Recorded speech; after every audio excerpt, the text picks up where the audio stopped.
Who you got? The Miami Dolphins against the Arizona Cardinals. Type MIA for Miami or type ARI for the Arizona Cardinals. Coming up here, we're going to take a deep dive into our Week 9 preview. Miami's sitting there at 4-3. Arizona at 5-2. Hey, I'll tell you what, this has got a lot of awesome storylines in this one. You got Tua, you got Kyler Murray. Both teams fight for playoff spots, too. Under the radar, it's actually a pretty good game. I think when the NFL powers that be scheduled out this week's game, they're like, oh, yeah, 425. Cowboys, Steelers, two potential playoff teams. Instead, it's actually Dolphins at Arizona. Yep. That is the far more intriguing matchup in this game. And I'm excited to see what Tua does. Now, his life was easy last week because the defense special teams got him a bunch of short fields. But the Dolphins, Mitch, are very much in the middle of a playoff contention push here. But it's also because of their defense. Now, sure, you don't see them on screen right now, but technically they're the number 9, tied with the Las Vegas Raiders at 4-3. The Raiders just took care of business against Cleveland. And, I mean, if Miami can figure out a way to win this game, their schedule does get a lot easier. I would still be surprised if they found a way to sneak into the playoffs, but they're still not out of it, and Brian Flores and that defense deserves a lot of credit. Let's now look at the NFC here, where you got the Rams, and then you got the Cardinals at 5-2. I am still a believer that Arizona is going to be able to figure out a way to stay in this division. I don't think that they are going to be able to jump Seattle. I understand that they beat them in overtime, but this is way too good of a football team to not make the playoffs. This is also the type of game that they kind of need to win, and I think they're in good shape in the playoffs right now.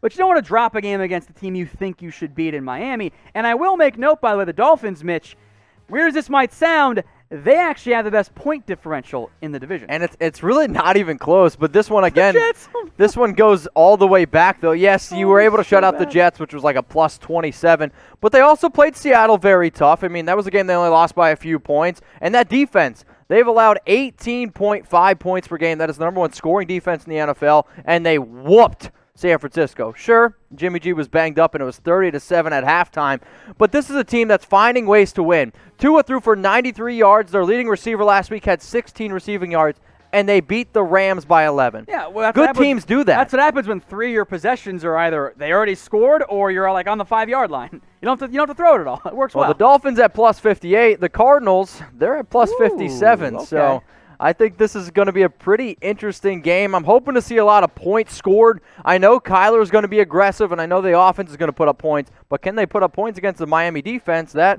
guess what, has looked pretty dang good. So here's the over-under in this one, 47.5 points. Arizona, 5.5-point favorites. That seems about right to me. Yeah. There is, I think, some semblance of home in this one, like home field advantage in this game. We didn't really get to see Tua play this week. Now he gets a better test against him. Remember, they don't have Chandler Jones right now. Now they've had some success rushing the passer anyway, especially against the Cowboys, because that team stinks apparently. I think this could be a better game for Tua from a statistical standpoint. Might not be as good of a game from a pure result standpoint. I'm with you here. So go ahead and predict the score. The Miami Dolphins up against the Arizona Cardinals. I'm going to make this the pinned comment on today's video. So for every single person that comes across this bad boy on YouTube, scroll on down while you're getting hit with that YouTube ad break and let us know the score. Let's look at the quarterbacks now. We got Tua against Kyler Murray. I see perfect TD to interception ratio. Tua's better. I did it. There you go. But, yeah, Tua just hasn't really been forced to throw a lot. I also really want to bring up the rushing yards here because this is where Kyler, I think, has really taken that next step. It's a big help. Do you think he's the best rushing quarterback in the NFL right now, minus Lamar? Josh Allen. They're very different styles here. I agree. Like, Kyler fits more of, like, the mobile, like, shifty guy. Josh Allen is a little more in the Cam Newton style of running. Murray's definitely, I think, one of those top 3 guys. It's almost kind of a pick your choice. Like, you can't really go wrong there. Murray's fun to watch because he's so small. He takes pretty short strides. It allows him to have great agility and be able to make guys miss. He is dynamic when the ball is in his hands. He's been a blast to watch this year. They battled in college, and I guarantee you they're going to be battling in the NFL too. This is a pretty interesting question. Normally we ask, who's going to win this week? How about we're going to look in the future? Who's going to have the better NFL career? If you think it's Tua, type TT.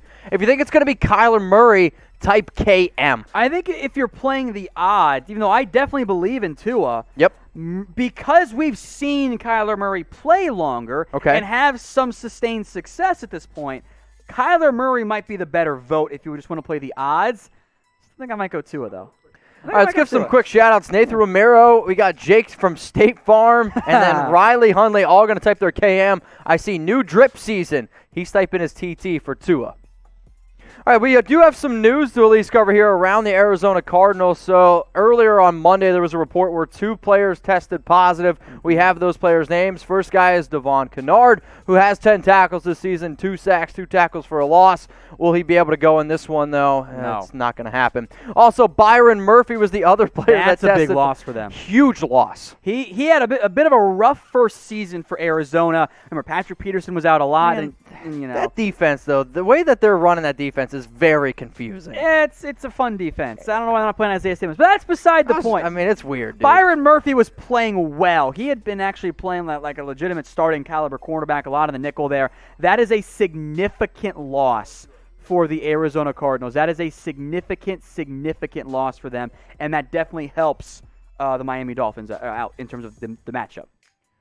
If you're looking for the best NFL coverage all season long, go ahead and subscribe. We are live here on Chat Sports, and if you guys love the NFL, go ahead and click that big red button. If you're a Dolphins fan out there, hey, check out our Dolphins channel. We just crossed 5,000 subscribers, and if you want more Dolphins videos, you got to go check it out. That link is that one that you see below. It is youtube.com/Dolphins News. What are you waiting for? Go subscribe. More Dolphins news here. Antonio Calloway, he's back. So he was suspended for the first 8 games of the season and now is on the practice squad. Unfortunately, I guess for Tankersley, a guy that I believe when we were going over the notes, you're like, oh, I liked him, and then he's not very good. So now you're going to find another wide receiver addition here. Tua gets another weapon, but this is an offense that does have some pretty solid pieces. You obviously have Mike Gesicki. You obviously have DeVante Parker, Preston Williams. And they just traded away wide receiver Isaiah Ford, so that could actually be a part of the reasons why Antonio Calloway was promoted to the practice squad. We'll see if he ends up playing this week. But here's his career, 20 games, 5 touchdowns as a rookie. When he first came out of Florida, you saw the electricness. He's a young, talented receiver. But can he keep his head on straight? I mean, a talented Browns receiver that can't keep their head on straight. We've never heard that story before. I'm going to go with no, that Antonio, unless he changes person, which heck, people can change, I'm going to go with no here. I mean, Florida, now he's in Miami, maybe gets an opportunity. It'll be something to see and follow, that's for sure. So, hey, Dolphin fans out there, NFL fans out there, if you're looking for some new Salute to Service gear, we got you covered. Chatsports.com/salute. There's hats, there's jerseys, there's T-shirts, long sleeves. If you're a big fan of wearing your favorite team, we got you covered. And if you're also a favorite fan of camouflage gear, I got you covered. Jerseys, some of them, $49.99. That link, again, in the chat and in the description, chatsports.com/salute. All right, Tom, let's look at this matchup one more time here. Miami on the road against Arizona, 4-3 against a 5-2 Arizona team. I'm going to put you on the spot here. Okay. Who do you think is going to end up winning this game? Y'all can get your votes in here, too. Type D for Dolphins, type C for Cardinals. Who do you think is going to win? And if you want to be an overachiever, give me a score prediction. I'm going to go with the Arizona Cardinals win a low-scoring affair, 23-20. Comes down to a late score in this one. Arizona pulls out and wins. Got some breaking news here. The Miami Dolphins have traded wide receiver Isaiah Ford to the New England Patriots. A rare interdivision trade. It does end up going down here. Miami, they had a lot of receivers this upcoming season opt out due to COVID. You're talking about Albert Wilson, Allen Hurns, but they have a lot of talented players, especially at the receiver position. You also promote Antonio Calloway as well. Maybe that could have something to do with it. But an interdivision trade, it's pretty interesting. As a 7th-round pick out of Virginia Tech back in 2017, I like what Isaiah Ford has done. He played a little bit earlier, back when the Dolphins had some injury issues at wide receiver. Had a great game against Buffalo, by the way. 7 catches for 76 yards. And the production hasn't been as impactful since then. They've gotten some guys healthier. Sure. He's a backup receiver for them in reality. Yep. Everyone said, Patriots, go get a receiver. Well, they listened to you. I mean, this is one of those, though, Preston Williams, he's 6'5". He's a big-time receiver. Then you got DeVante Parker. He's also a big receiver at 6'3".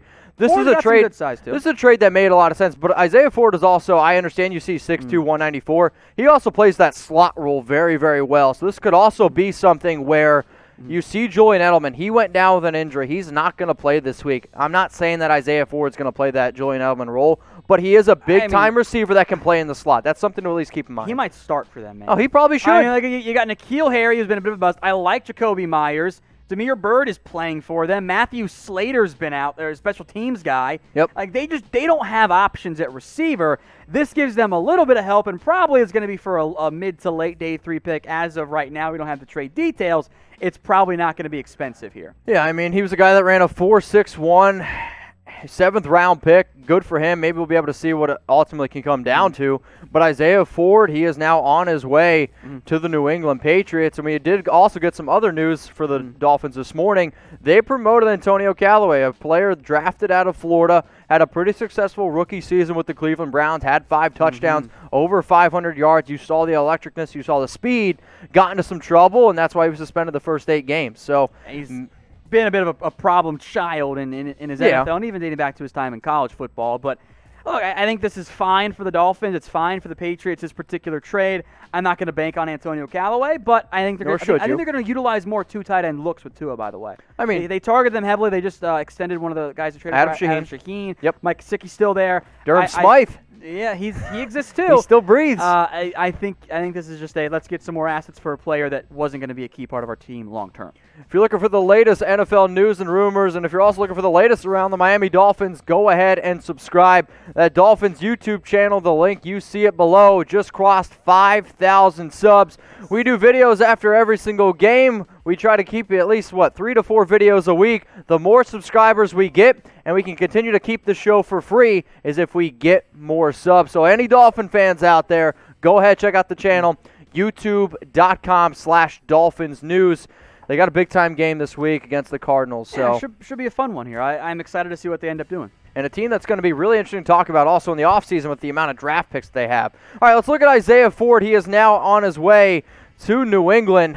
41 catches, 428 yards. Still no trade details yet exactly, but he did have 7 catches, 54 yards in Week 17 against the Pats last year. Maybe that's a reason. Yeah, that helps, I guess. Look, Belichick likes to trade for guys that he's seen make some plays against them. I liked Isaiah Ford a lot more than most people. I think I got to go back and look, but I couldn't find it quickly searching. I think I got like a 5th-round grade on him maybe, and he went in around 7, so I was higher than the NFL was on him, and he's stuck around for a couple years, so I'm claiming victory on that one. Patriots get a potential rotation piece at receiver. Dolphins get a draft pick for a player that clearly was not in their long-term We've plan. also seen, though, New England do this. They've taken receivers from Miami. Chris Hogan actually started out of Miami. And then Wes Welker. Remember, Wes Welker played. One of them went for more in terms of trades. But, hey, it's something that we've kind of seen here before.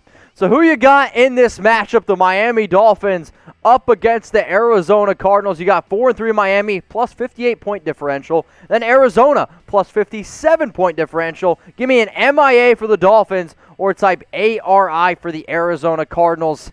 I think you and I both are going to go with the Cardinals in this one. I'm going to go Arizona, but I think it ends up being a very close game because both these defenses have played pretty darn well so far this season. I've been impressed by it. So continue to get your votes in here. Who you think is going to end up winning this game? If Miami wins it, they can get a little bit closer to the playoff picture. The Cardinals right now are the 6th seed.